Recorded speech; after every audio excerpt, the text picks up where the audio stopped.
to get an update. Again, the voters were very nice and passed our $4.8 million budget last week. And what we're going to do is get an update this evening on the status, timeline, bond or loan, whatever it happens to be. Because again, this is something we have to start moving on. And the superintendent brought up summer school as well. It's usually housed in this building. That he'll give us an update and what the plans are for that too. Okay, first item on the agenda, public comments. Anybody like to make, yes. Ms. Leap.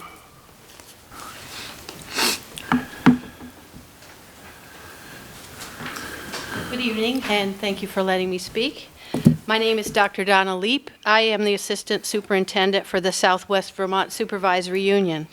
I'm here tonight to comment on the BSD board action last Wednesday when they took a vote of no confidence for actions, as they said, detrimental to the BSD.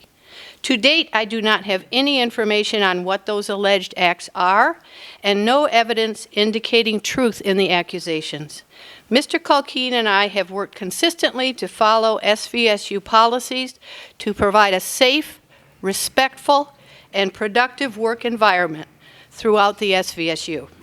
We have also, as approved by the SVSU board, implemented a consistent model of supportive supervision for all the SVSU school administrators aligned with the Vermont standards for educational leadership. To support schools and administrators in meeting Vermont educational quality standards, currently our law, we have offered extensive supports through grants and other opportunities, especially for our most challenged schools. Mr. Culkeen and I are committed to do what is right for our students, our staff, and our community, to continue to build excellent educational opportunities.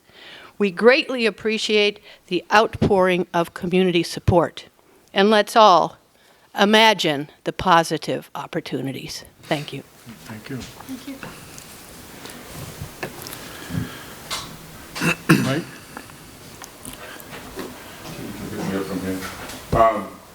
I disagree with what she just said, and I'm sorry, Jim, but I cannot support you.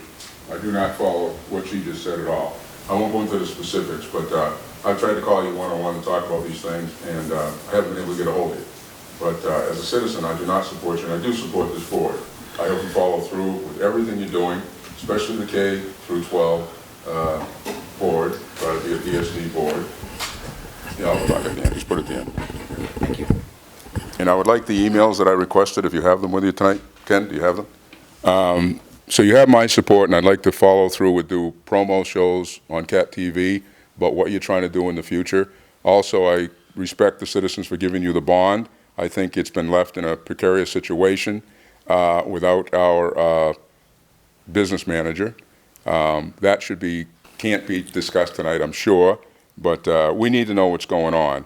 And as far as supporting Mr.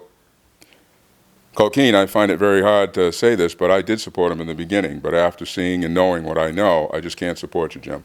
And I think it's time that you take a good look in the mirror and see what you've really done to this system in a short amount of time you've been here. And if you want to talk one-on-one, I'll be very glad to do it with you. I won't drag it out in public. I don't think it's right to do that right now. But I do support this board 110%. Thank you. So thank you, board. Thank you. You're very brave to take the statute you've taken.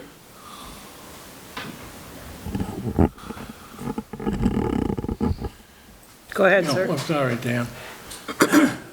Hi, I'm Dan Monks. I'm here as a citizen of Bennington, a taxpayer of Bennington.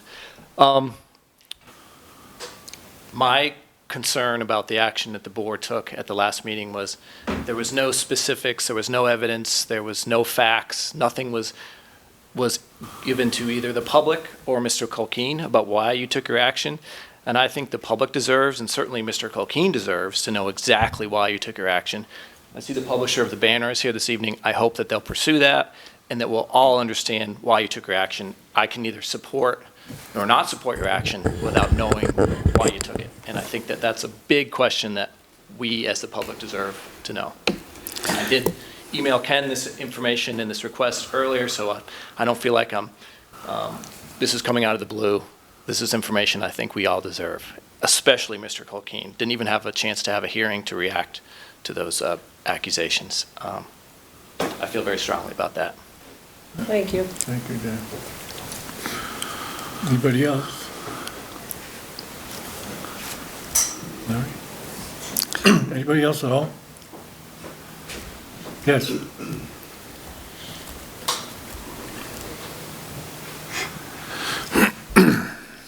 Good evening. I am Ed Woods. I'm the publisher of the Banner, but I'm here tonight as a taxpayer, as a parent of a child in our school system, and I can't support the action of your board for a number of reasons. The first that comes to my mind is the interruption that this causes in the educational process that is provided to our children. The public outcry, the job that the newspaper needs to do, the fact that this isn't being dealt with appropriately in the opinion of many of us. So I certainly wouldn't support the action that your board has taken. I think that our children deserve a whole lot more than they will get in a situation like this. It reminds me of strikes and the sorts of things that have gone on in the past that we have all worked so hard as a community to avoid going forward. And I feel like your action is very similar to those sorts of sort of aggressive measures that have gone on in the past. So I can't possibly support your decision as a board. Thank you.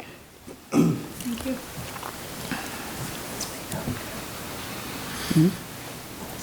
Anybody else? Can I make a comment? Yes.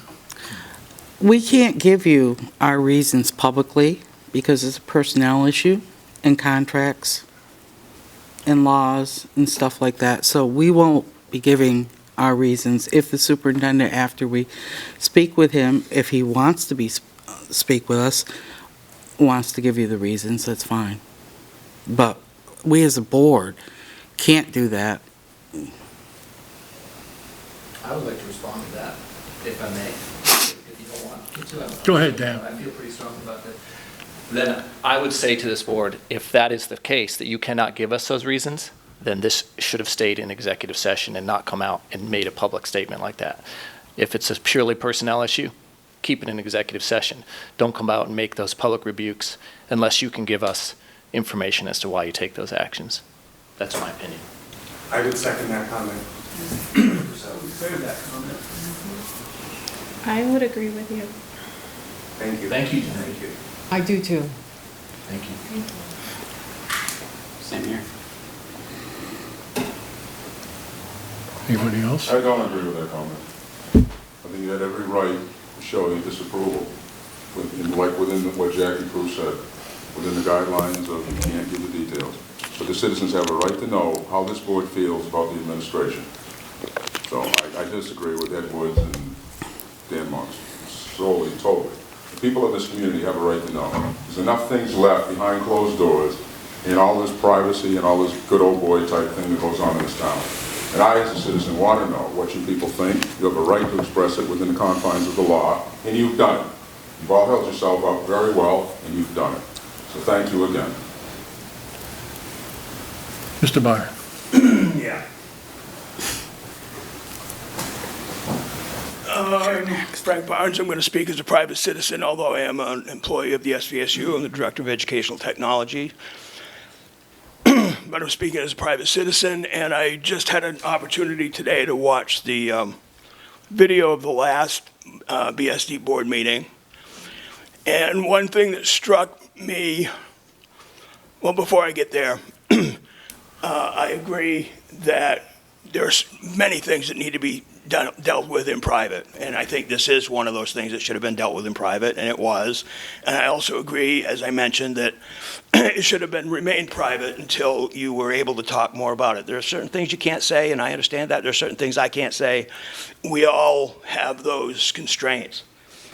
However, in watching the video, and as I watched that, and I watched Genevieve and I watched Jackie Kelly ask questions about what this was all about, and everybody else seemed to have some pretty ready answers about what all this was about. And I just wonder if this was discussed beforehand, before you went into that executive session, or if that's the first time you brought this whole notion up.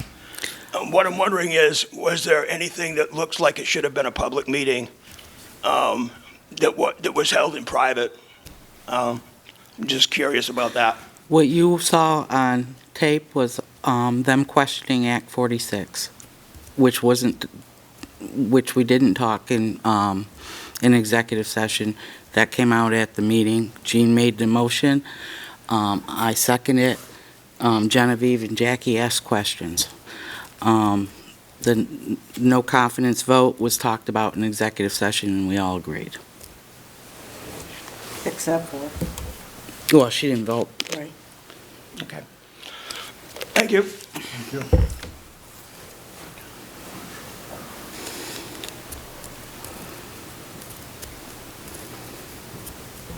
Anybody else? Okay, seeing none, we'll go on to the status of the bond vote. Your treasurer, Renee Gordon, has been working with bond counsel to give you an update of where we are. One thing that we've certainly learned is there's nothing we can do for 30 days. There is All right. a hold for 30 days. So at this time, I'd like to ask Renee to give you an update a little bit more on, and then I'll talk about what's going on with the contractor. So as Jim said, It's a little high. we're in a, I know, I'm short, I have heels on. There's a 30-day reconsideration period, so we're basically in a holding pattern for that time being.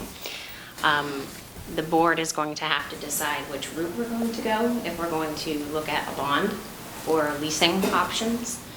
And then once that determination is made, then we can determine if we're going to go out to competitive bid for the bonds, or if we're going to go to the Vermont Municipal Bond Bank. And then if we go with the bond option, are we going to go directly to bond, or are we going to look for short-term, a bond anticipation note? So, all stuff to come, but we're kind of in a holding pattern for right now. Will you be able to give us some numbers, comparison of bond versus the leasing? The Vermont Municipal Bond Bank has given us some preliminary numbers. They cannot lock in because bonds will not go to sale until the end of June. The banks that I've reached out to can't touch it until the 30-day reconsideration period has ended.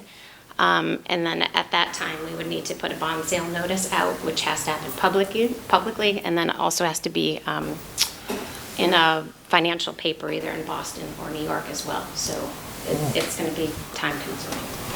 But can you get the numbers from the leasing then? I think Mike with EEI has been in touch with the Vermont Municipal. So you have something. And it's all part of his contract to be securing the financing, and I'm just kind of stepping in because it seems a little curious to me that a contractor who's also the designer is stepping in to secure the financing as well. Well, they are going to be responsible for That's securing? how it was. That's how their contract is written. Yeah. I wanted to ask this of Jim. Jim, are you happy with the way that contract is written? The discussions that Renee and I have had, and consulting with Steve Stitzel, the SVSU attorney, we think that we should be doing the financing independently than the contractor, and to show that, full transparency, that we go out, we wait the 30 days. The contractor had indicated that because it was in his scope of responsibility, that he could go ahead and pursue it now. But with that potential of a 30-day recall, which goes to March 31st, I wouldn't advise that. I'd wait the 30 days, and I think having, as Renee said, the design of the energy efficiency, the designer is now won the bid to be your contractor. I think we should separate that finance piece, and your treasurer is certainly capable of doing that.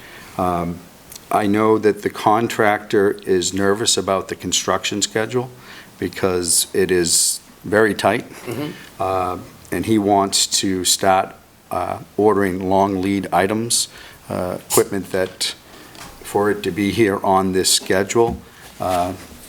he would like to start it now. And that leads us probably to the other big item that we need to talk to. He has submitted to Renee a letter of intent to sign, which you're reluctant to sign, that would guarantee him $200,000 if the bond didn't happen. Now, you got your bond vote, but what you don't have yet is, so say for some reason you weren't able to secure financing, we have a letter of intent here from the contractor tonight that he wants somebody to sign on behalf of the board that would guarantee him a payment of up to $200,000. If the bond fails and some of this equipment that he's already going to place orders for, if you sign this, we would be guaranteeing that we're going to pay for it even if we don't get the bond. So we discussed that with Steve Stitzel too, and he said it's not unusual, but it is rare that a contractor would ask for that.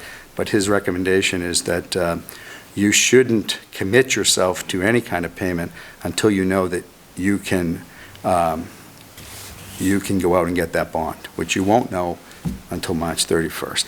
And you're not going to get the bond right away, and that's what Renee was talking about with doing a bond anticipation note that basically is like a short-term borrow that you have money to start the project.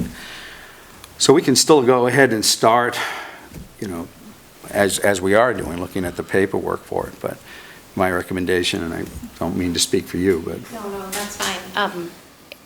I think competitively, like if we, typically when we go out in the summer for our tax anticipation note, that's where we're going to see probably the most competitive rate. However, like I said, they won't touch it until we're after that 30 days. And I also have heard back from a couple of financial institutions that the 15-year is not common to them. And if we're not a customer of theirs, they won't touch it. Well, that's Doug. But wouldn't you get the bond anticipation loan through whoever you're getting the entire amount of money from, which we can't look at until the end of the month? So isn't it a catch-22? They may be more apt to give us short-term financing, and then we could secure the long-term, the actual bond through the Vermont Municipal Bond Bank. I think we'd probably have a better...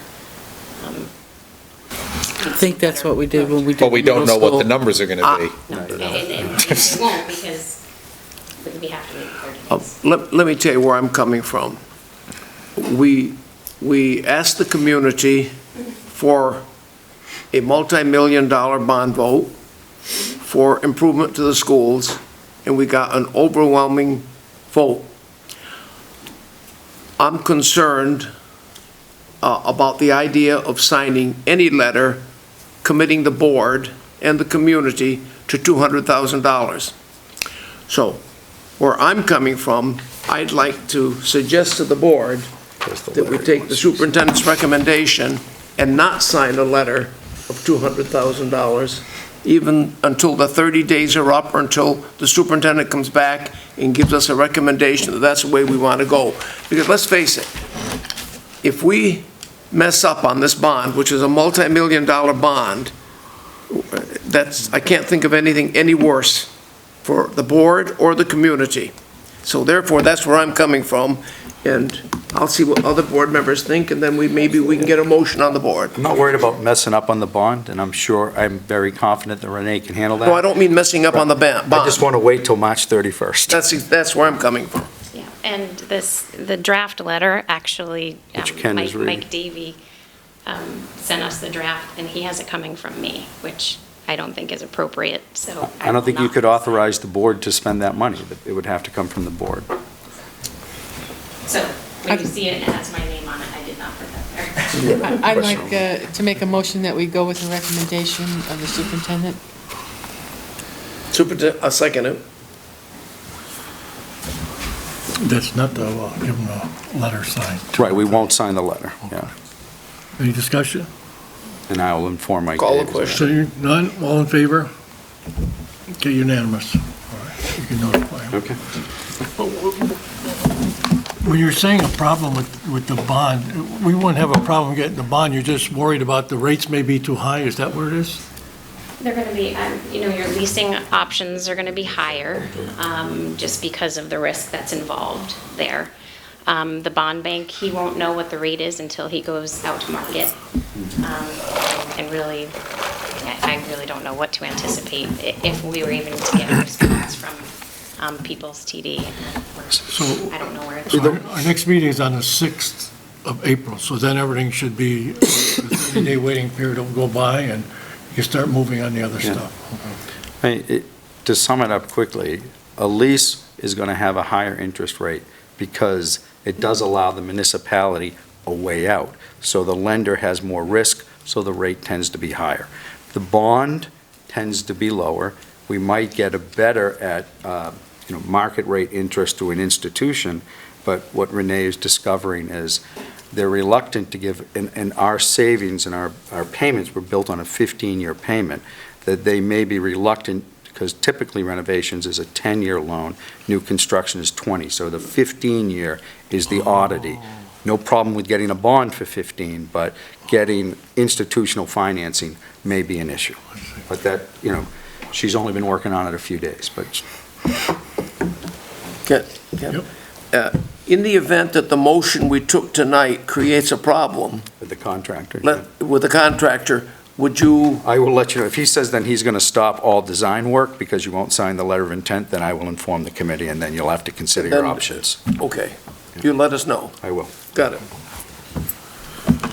Is this open for discussion at the public since it's on the agenda? No, we don't usually have the audience comment It's on on the this. agenda, though, right? What? This was on the agenda for the meeting tonight, Yeah, correct? but we have all public comments at the beginning on anything in the agenda. No give and take.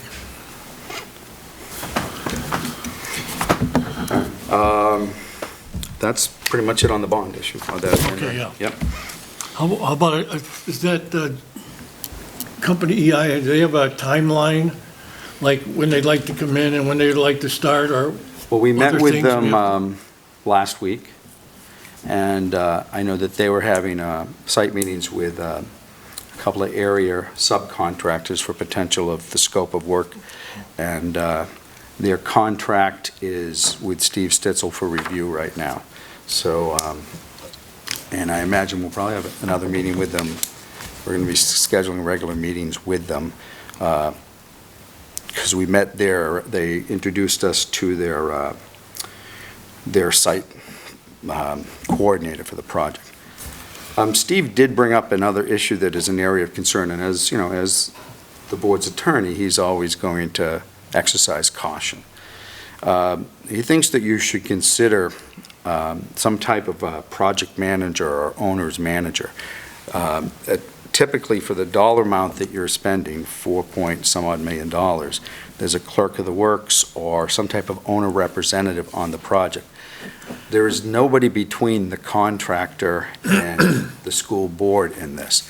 So that's just something that he recently mentioned, so I'll get more specifics on that, what that might cost you, and whether you want to do, because he cited the example for the anticipated savings on this.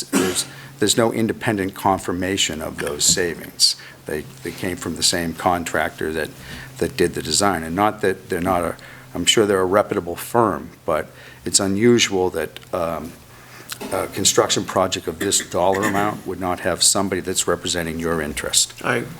That's like, I agree completely that there should be someone there that's working for us. Yeah, that you appoint as your representative on the Yep. construction site. we had one at the middle school when they built the brand new Yeah. middle school. So we'll get more details on that, too. Okay, now the summer school. Summer school.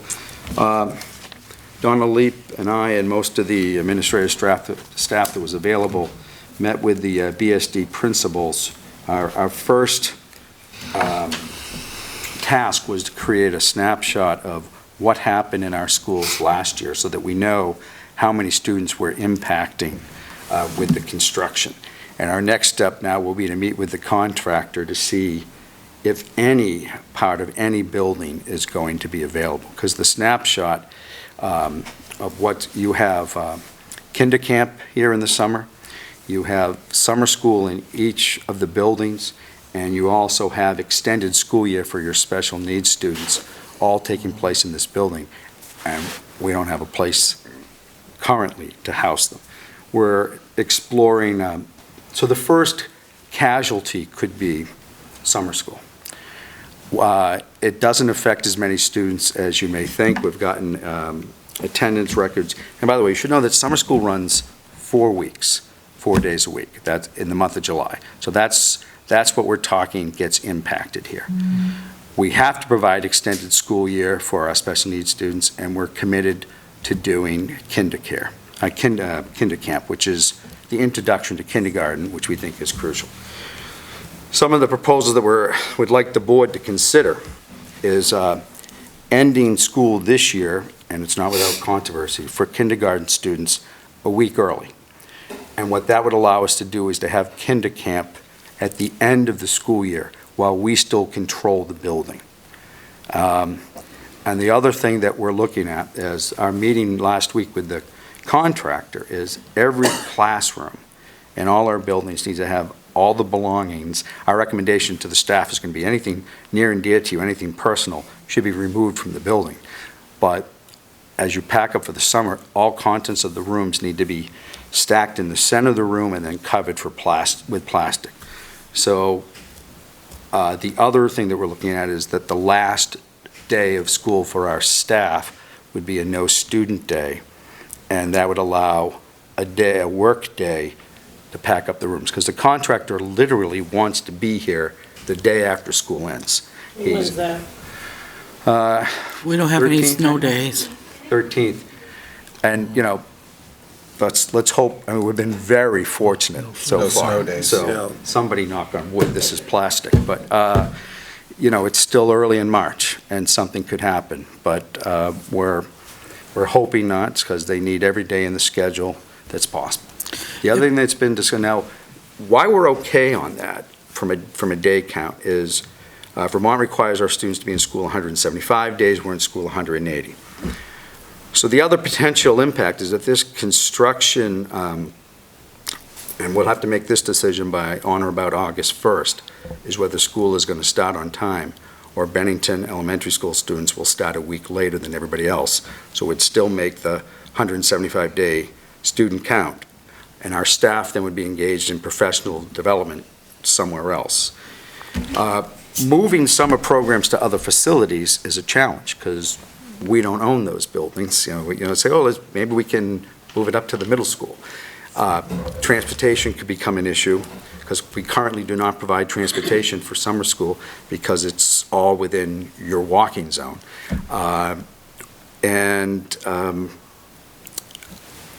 Those schools, like MAU, may very well be doing their summer cleaning, construction projects. They might not want to host us. So then the conversation went to private institutions, or like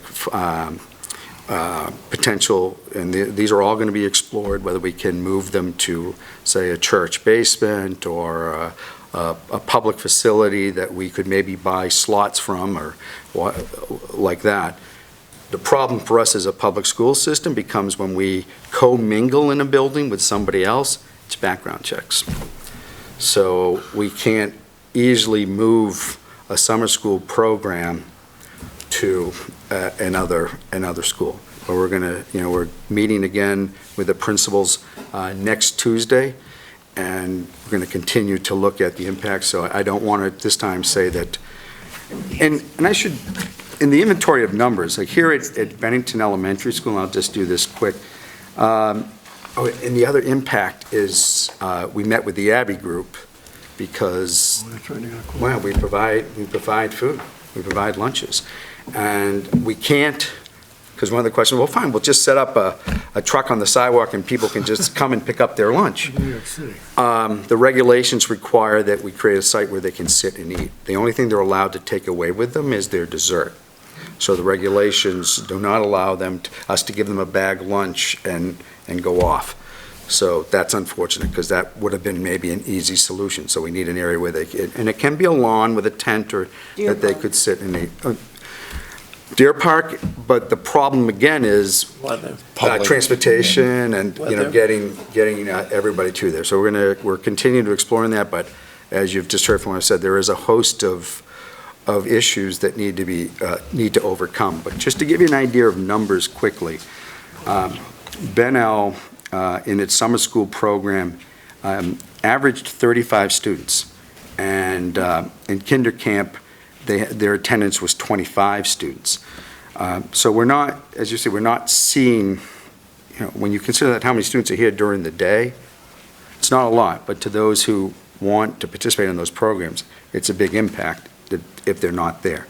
Molly Stark, of course, had the most. There was 50 students participating in their summer school programs for those 4 weeks, and they had approximately 40 students in their extended school year program, for a total of 90 meals being served at Molly Stark a day during those 4 weeks. And at Monument, we were looking at 35 students.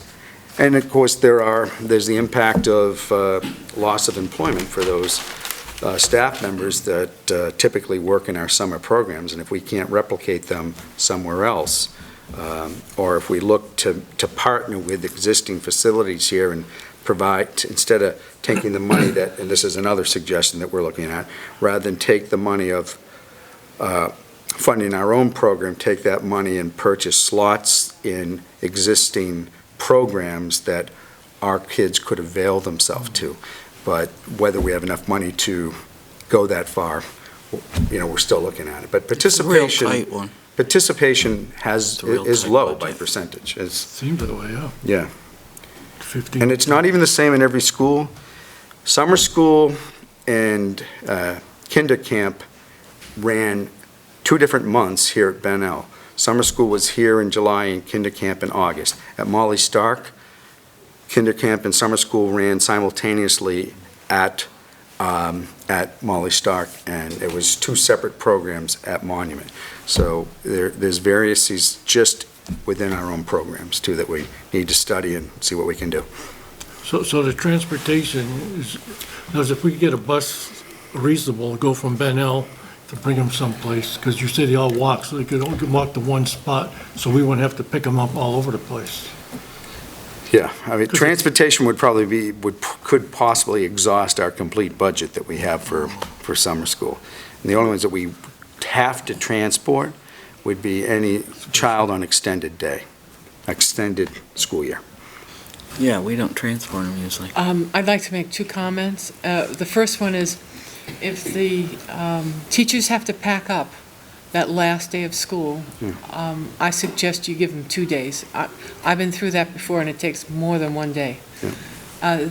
Secondly, since we're being filmed, I'd ask for a lot of volunteers to help those teachers pack up those rooms, because they'll need it. The third comment I'd like to make is, perhaps instead of hosting a summer program in the schools, we could have perhaps a week of field trips.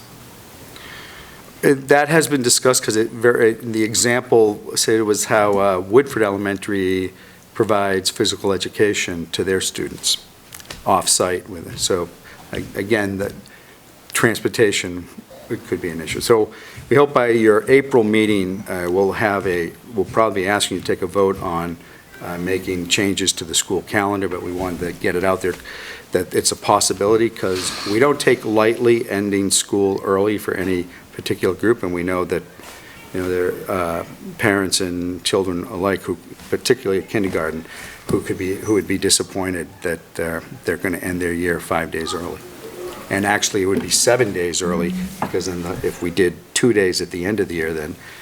So we'll do it by the April meeting, because we hope that we'll have a better handle on whether we're going to have any snow days between then, but.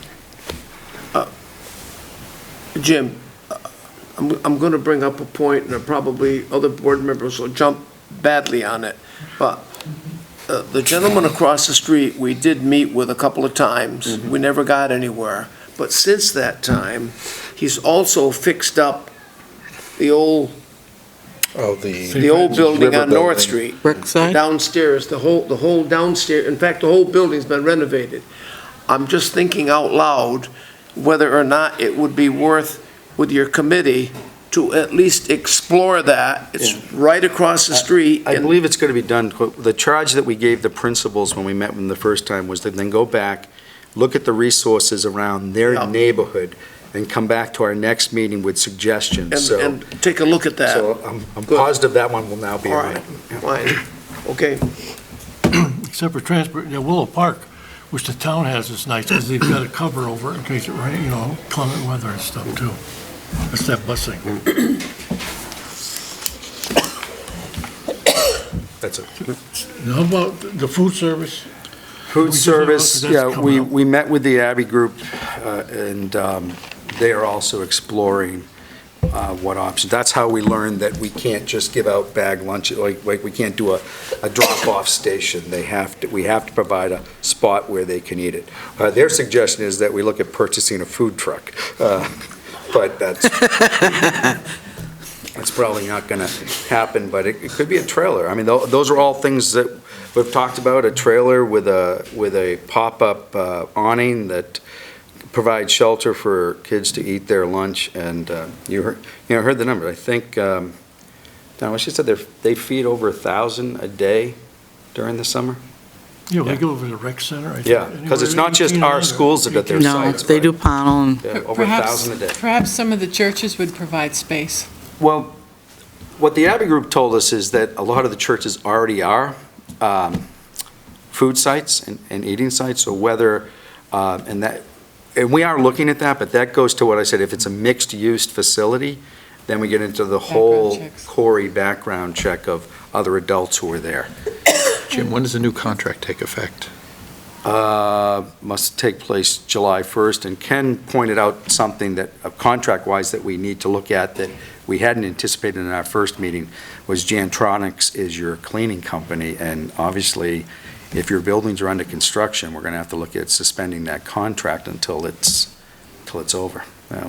So that's now on the list, too. Yeah, because I know our food service contract runs into, the swap over takes place in the middle of the summer. I have a question about the background checks. Is the main problem with this just the money that it would cost to do all of that? Or would it just be the uncertainty of whether or not it would work? It wouldn't really be the money, it'd be the ability for us to have the authorization to do a background check on their employees or people who are visiting their building. And it depends what degree of risk we're willing to take. Let's say the public library, if we put something in a room there, you don't know who's coming in on any given day. So. Okay, all right, thank you. also the timing. It takes a long time for background checks to come back. Yeah. Any building that you would send our kids to would also have to go through from somebody like Larry. Life code issues. to Make sure that Yeah. it fits everything for the age of student. Yeah. Another issue you face. Yeah. So maybe you should attend our next meeting Tuesday at 7:30, because that was discussed at the meeting today, that not all partner facilities would meet the standard of what, for They're life going out to protection, bid for a big new kitchen, so I don't fire, know. smoke, That might start sprinkler busy. for our students. I had Catamount School one time when we I was wanted to use talking about the the crisp. cafeteria here or something, and we had to have that inspected. Even though And the they're rest of the already building background was checked. That one across the street would be ideal. You get it. within your own code. They could use the firehouse. The firehouse on Molly Stark. Okay, anything else? Many people. That's it. Anybody have any others? Any Jim, others? Is this She something, has a question here. is this something that the facilities committee would be talking about? Or We- could, We could certainly make a report to them, we could have a facilities committee meeting once we have more definitive proposals, yeah. because I Of what we're really looking think at. that summer school, 35 kids is a lot of kids that should really go to summer That need school. it, And so yeah. I think that if. That's just one school, 35. That's just, And that was just the what I mean, school. and yeah. then just- One school? Yeah. It's 120. Yeah. Yeah. So we're getting inventories from our principals of like what type of rooms they were using last year, how many classrooms, was it, what they're looking for is like an art room and a classroom and a playground or a music room. And so then the question becomes supplies. If the supplies are packed in the middle of this room. Covered by plastic. Covered by plastic, we got to solve that logistical problem of how do we have those supplies, not here, but where this site is going to be and how to secure them. Can they not rent a trailer and put them in it? We could.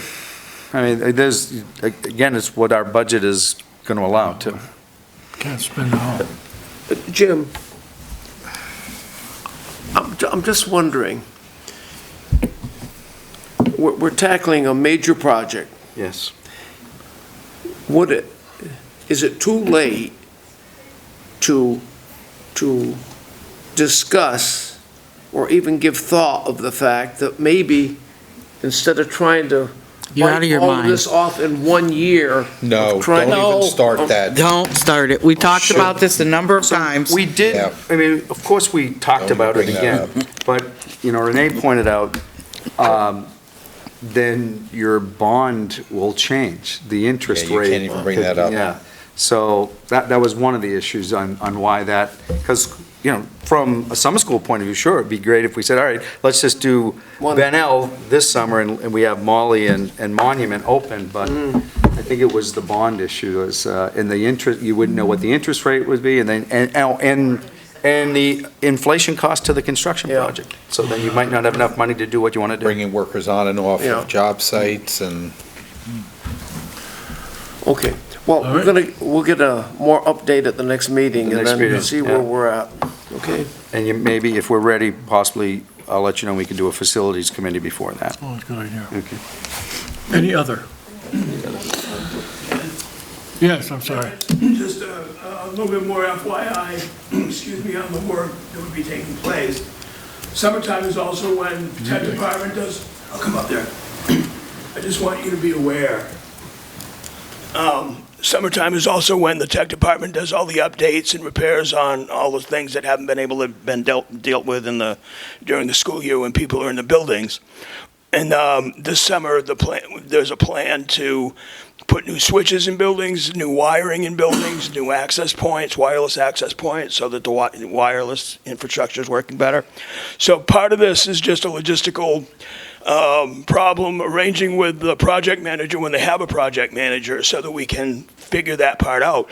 But the bigger issue is that we're probably going to have to pull all of the laptops, Chromebooks, whatever needs updating out of these buildings and take them somewhere. So we're talking, over 1,000 things to take them somewhere to do all the repairs and the updates and that needs to take place, which is okay. I mean, but it's going to be a timing scenario, and there's a possibility. I just want you to be aware of the possibility that there won't be a whole lot of, the infrastructure that they've been dealing with come fall until we get everything back together again. And that's, you can't put a definitive time on that because we don't know what's going to happen with the, as they do their duct work and whatnot and their wiring and as we coordinate with them. But I just want you to be aware that might happen, and it may turn into where I'd have to have staff come in on weekends to do work because the majority of the switch implementation and the wiring, I mean, certain things can't be done when there's people relying on tech services. And it won't be Just want you to be aware. it's questionable whether the contract will even allow us on site. It becomes their site. I talked to him today about that. And he didn't see where it could not be done. My thing is it would be a lot better for anybody that's going to be working on Fridays or whoever, because we're going to be taking Ceilings down. ceiling tile and moving on ceiling tile. Then spaces will be a lot more open. Oh, we won't have to. We won't have to. They know it has to be done. They're giving them drop dead Point deadlines. to know is the contractor in our meeting with the contractor last week informed us that this will not be done when school opens. Even if we push back the 1 week for BSD, they're committed to making sure that there's hot water in the building, but there will be no facility for heat. The boilers will not be done for when school, so they're going to tear them out and then concentrate on, light, heat, ventilation, and all the classroom work, and then they'll be here in the fall on the boilers in time, hopefully in time for heating season. So they did make us aware of that also, but they will not be done when school opens. It'll still be construction going on. Jim, I was just talking with a couple of members here. Is there also that chance that they say 1 week after? Could it be 1 month after? Well, having to know a little about construction, Yeah, I would that's- never give a finished date. Am I nervous about this construction schedule? I am. Absolutely, Yeah, I am. absolutely. They discover something that we didn't know is there. Asbestos. That's a word we don't use, but if they do, or something else like, a firewall that they can't penetrate but have to go around, I'm just thinking of other things, Harry, that of course, the construction schedule can be pushed back. Hopefully, it wouldn't be in all buildings, because our contingency that we will start to plan for then would be, can we start school in the building, whether, even if it has to be double sessions in another building, like half days to keep everybody in school. They're all, we need to plan for most contingencies. We won't plan for all. Jerry had Is there a lot something. of work in this wing here that's brand new? Probably not exactly in here, but you don't know if you're gonna be storing stuff or what you're gonna be doing and tying into different stuff. But what basically, what Jim was talking about is they're gonna start doing everything, ventilation, the classrooms, heating, everything backwards towards the boiler. So the boilers will be an area that doesn't affect students and doesn't affect anybody, so that they'll be pushing that toward the end, whatever that end time may be, we're not sure. Like I said, we're gonna hit the ground running in there and not gonna stop until the project's done, and it's gonna be, right out straight. But that's the idea, your boiler rooms will be the last sections done. Are they committed just to 5 days a week, do you know? I don't know. Because I remember, not to advertise, but Aldi's, they were in there 7 days a week, 12 hours a day. They had, 6 weeks and that was it. Well, I'm sure that they're gonna be working more than 8 Yeah. hours a day, no doubt in my mind. Walmart, 12 hours a day, 7 days a week. Sure. They're working. My last point is, Jim, when you meet with these people, a point that I brought up one time earlier was that wherever possible, can we stress that we want local contractors used? I know when we met with them last week, they were going, and I don't know if you went with them, they were going to a meeting with 2 local contractors to see their availability for the project, and I imagine they'll continue to do that. Yeah, they have been talking with local heating and ventilation contractors, along with a couple of other general contractors. Because that would be great. Yeah, but the contract gives them the authority to hire the subcontractors, not us. Right. But they've been very receptive. But they've been, yeah, talking they- with us and knowing We what do it. what we're looking for. We knew it. Did you get a? And their reason behind that, and I don't mean to speak for the contractor, said the size of this job and how many It's huge. employees they're going to put on the site, that the subcontractors are going to be fairly large companies themselves. Okay. Any other others? Any others? Yes, we talked at the last meeting about Act 46 and the need to pursue a lawyer to look at issues on making us a K through 12 if possible, if not, to look further into whether we can get proportional votes on the other 2 boards. So, has anybody done their homework? Would that be a gentleman that would come down from the Montpelier area to do this kind of Act 46 stuff? A consultant. A consultant, you could find one, but as you know, the Act Yeah. 46 committee hasn't been successful in finding a Still. consultant for that still, but you, But does the state in their Act 46 provide money when you're doing this study? Yeah, wasn't there To money? give you, to pay They for got this? we got money for it. there is the possibility of a grant, but you can't be part of 2. So you. What do you mean you can't be part of two? We can't be part currently- of the Act 46 Right, you're committee. currently part of the SVSU Act 46 Study Committee. So the law, you're not allowed to receive money from two. So how do We'd have to withdraw from the committee. All right, what needs to be done to do that? You'd have to make a motion of this board. I think we could work with the rest of the committee on something like that, because it's something that's going to benefit everybody. Are you talking about Act 46 in general, or what we voted on as a board last? Both. Both. It can be done under Act 46. Okay, might be a really unpopular thing to say, but that's gonna cost us money to look into a lawyer, right? Mm-hmm. And I'm not sure, I wanna just be sure that we're using the money in the right way, seeing as we've got this summer school problem in front of us. Mm-hmm. I want to feel comfortable with, I guess, the decision that we make together as a board about what our priorities are and what's going to be best for, I guess, the kids right in front of us. If I can make a suggestion, you belong to the Vermont School Board Association. I would reach out to them and see if they can give you advice on what that next step would be, if any. But I still think, You're already paying dues to them, you're the treasurer of it. Sounds reasonable. I would at least start, that would be a free or low-cost option to first request to see if No, somebody. actually, they have to come down. Right, they would come down and talk to you. I mean, is that even a legitimate concern? Sure. Yes. Yes, it is. but I Ken, think. would you go ahead and do that? I mean, I feel really it's think really that we could do strongly this that's concerned. Because what it is, Act 46 is a reorganization of what you have. Right. And if we think that reorganization of a K-12 and then the outlinings being a K-6, because there was a big discussion last 2 weeks in Montpelier about this choice. And they were saying that if you live in a choice community, the property values go up 25, 30, 40% because you become so attractive to people to move in. Now, that would mean someone like in Pownell, Shaftesbury, North Bennington, and Woodford could be choice 7 through 12. That means if you lived in North Bennington, you could send your kids to Arlington, BBA, you could send them anywhere you want because you get a check. And the same with Pownell. So I don't think there would be a tremendous outpouring of anger.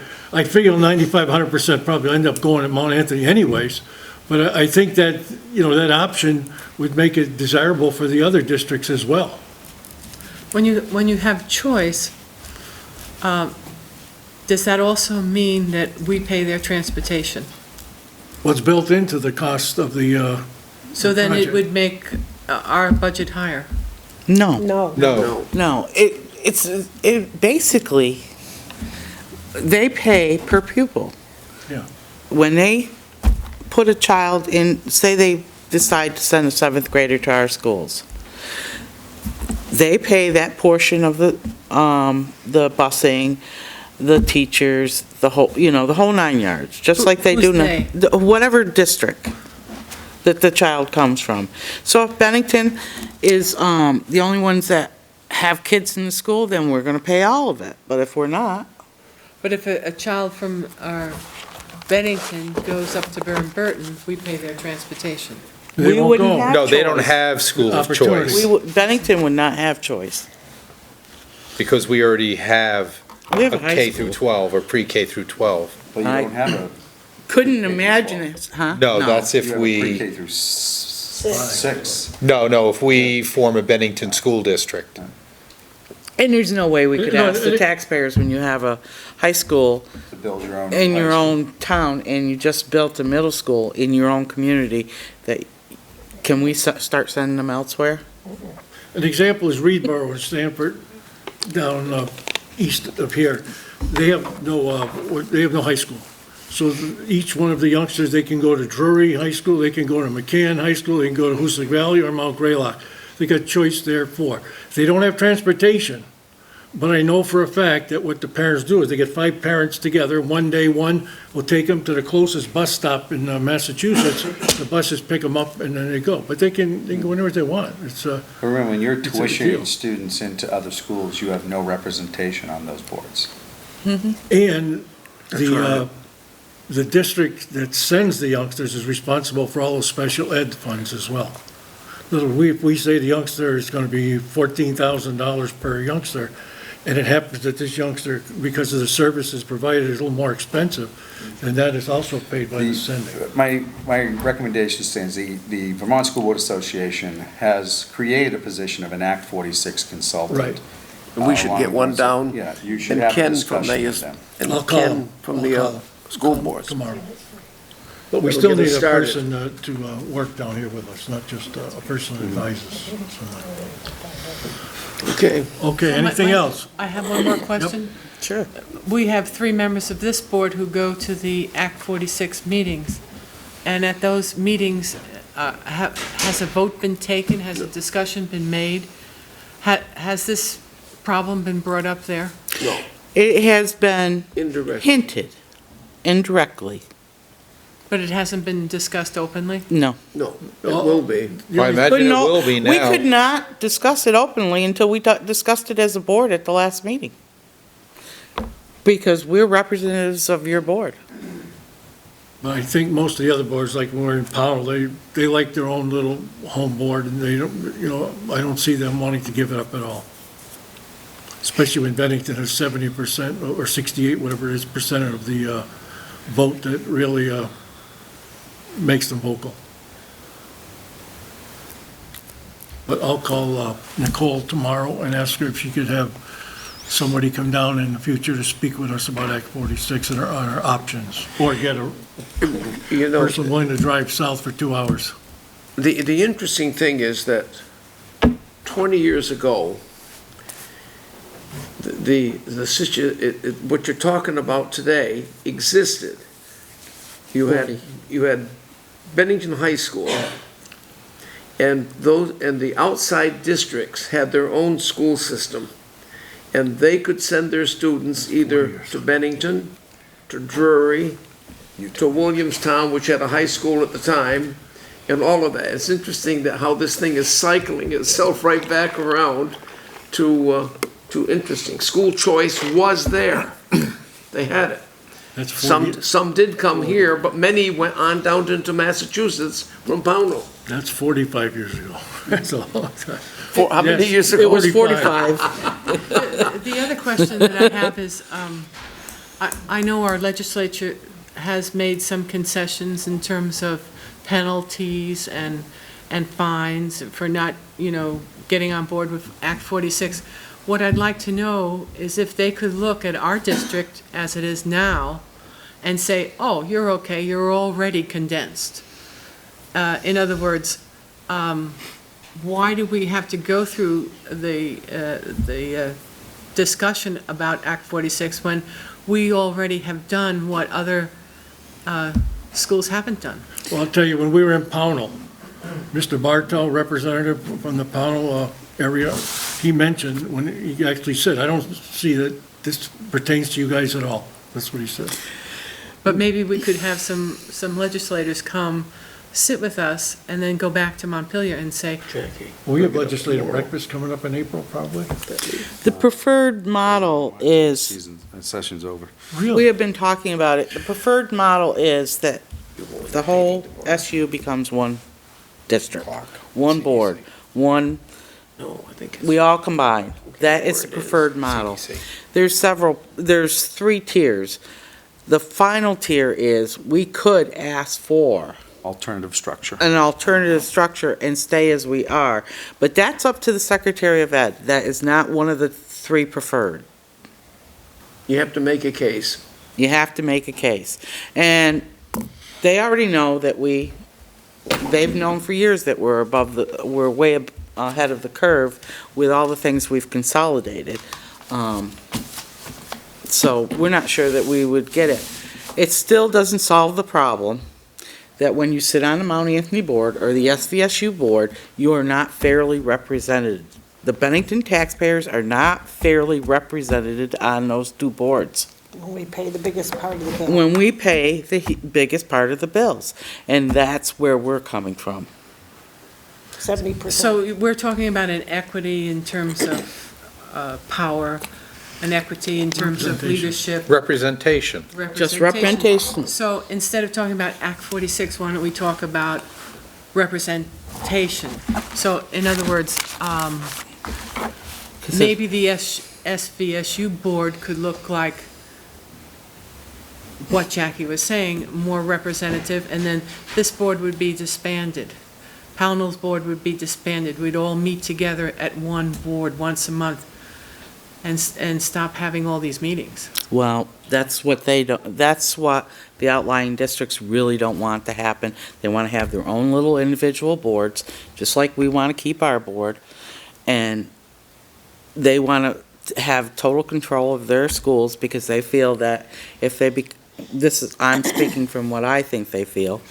I'm not speaking for the whole committee, that they, when they get together, when we get together as a group, if we had more representation, then we would just represent Bennington. We wouldn't really be looking out for Pownell or Shasberry or North Bennington. Or Woodford. But getting together, it makes us all better because it saves us all money. Well, I agree with you, but And that's why we exist, why we come together, is to have the fiduciary responsibility of the voters in this town, and instead of escalating what it costs for students to be educated here, we want to have our field trips, we want to have good teachers in our systems, we want to give raises to teachers, but we can't do that with large overhead. So the more that we condense our admin responsibilities, the more we can do what we want to do. And I'm totally on board with that, and I have said that a number of times at the Act 46 meetings. And until this region decides that all the kids being educated in this area are all our kids, everybody's kids, it's not going to happen. Because Pownell thinks Pownell's kids are theirs, Shasberry wants their kids are theirs, some people at BSD feel their kids are theirs, Woodford definitely feels their kids are theirs. We have to somehow get the mindset, and we've been trying to do this for 25 years, that all the students in the SU are all of our students. Maybe we need to take this to voters instead of just to boards. Maybe we need to. Been done about 4 times. To the voters? Yes. We were trying to do it the last time I recycled through this board. Red. We tried to form the red, and it We did came down advisory to votes. each town wanted their own board. And it always pushed back that Bennington is the largest and they're gonna boss us around. And it always collapsed.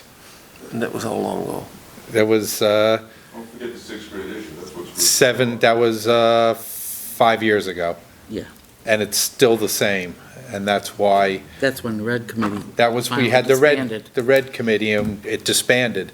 And that's why I think this is the best solution, and that's why I made the motion I did, is for Bennington to look into forming its pre-K through 12, and then the rest of the towns can form their own pre-K through 6. They can make their own supervisory unit, whatever they want to call, and then they can have their school of choice. And then they don't have to worry about Bennington then. Bennington can Well, be perhaps Bennington. Perhaps you could leave it a little bit more open, that Bennington is going to go forward, form their own K through 12, and allow any other district to join in. Yeah, you could do that. You could even work with Arlington. Right, instead of closing off and saying, we're going to go alone, just say, we're going to start it. And if you want to join us, join us. That's totally different than saying, what we have now is going to change. No, you're right, you could do that. That would be terrific, Jackie. I think we should definitely do that. And once that utopian society has been created, Stop. okay. Okay, anything else? We had their, Make a motion to adjourn. motion to adjourn? Do we need an executive session for anything? Do we? No. Oh, yeah, we actually. Storefronts, empty storefronts. How about it? Firehouses, empty storefront, veterans. No, nothing yet. Anything center for the, Baptist Church? The Baptist Church.